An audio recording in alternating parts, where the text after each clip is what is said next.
Donald Trump did something else today that will shake up Australia and could even save some children here. He ordered an attack on gender politics, and especially on the fantasy that a man can become a woman just by saying so, or maybe having surgery. This week, I will also end the government policy of trying to socially engineer race and gender into every aspect of public and private life.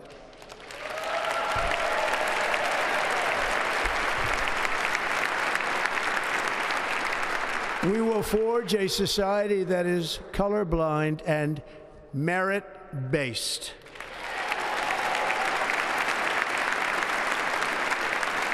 As of today, it will henceforth be the official policy of the United States government that there are only two genders, male and female.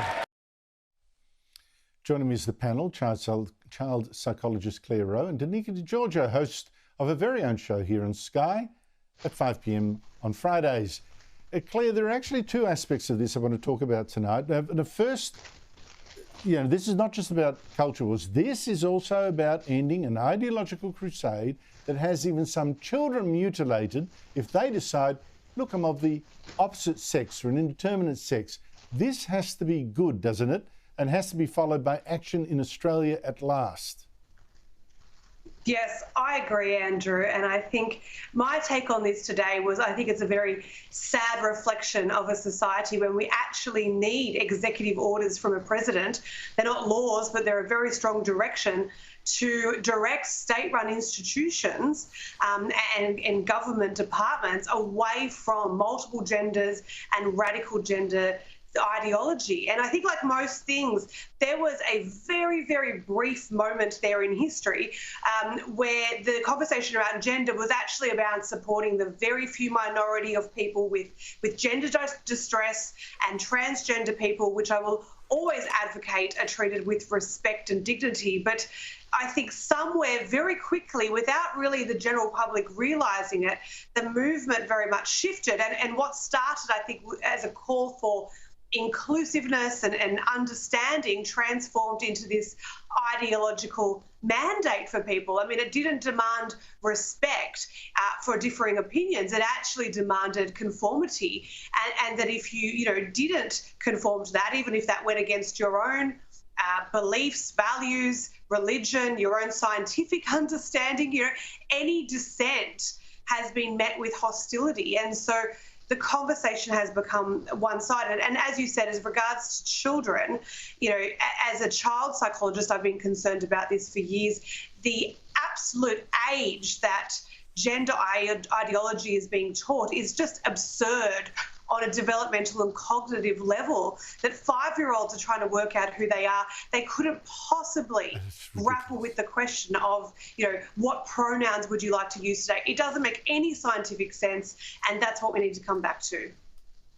I know. I had Danica DiGiorgio over the holidays. I was talking to a prominent surgeon who expressed his concern. He doesn't do these procedures himself, but some of his colleagues were giving surgical interventions to children under 18 who claim they're in the wrong body. I mean, it's just insane. This has got to be tackled.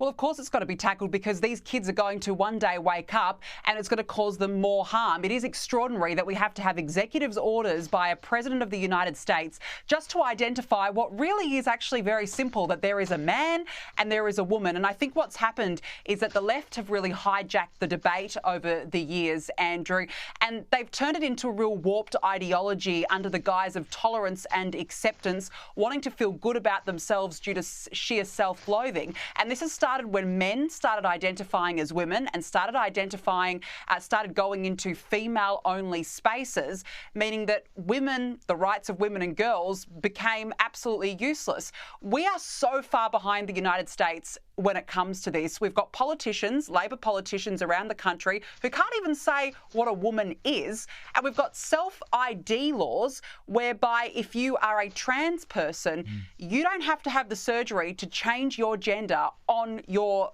birth certificate. So you can walk into a female-only change room as a man, identifying as a woman, and take off all your clothes in front of little girls and women, and that is safe to do so. So we are so far behind the rest of the world, but I reckon if Peter Dutton really wants to put bold ideas on the table, then this would be a great start.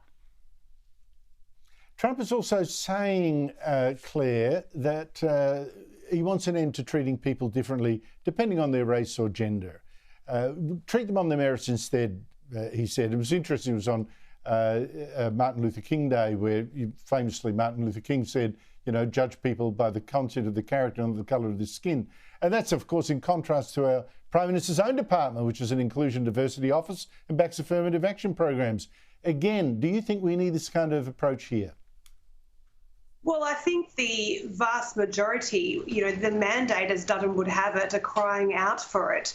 And I think my word for 2025, I keep saying it, is permission. And what we do need is someone to give us permission, parents to have permission to approach the school of their children to say, I don't agree with what's being taught, whether it be race, whether it be gender theories, whether it be climate change, alarmist teaching. Just as we had people like Jacinta Price give Australians permission to say no to that referendum, there is so much more now that Dutton needs to see that he would have the country behind him with some of these issues on the table. Yes. And I think it's got to filter down from here. And it will start with dinner party conversations, with conversations at the school ground. It will start with people feeling a little bit more confident with permission to say what they want and what they think.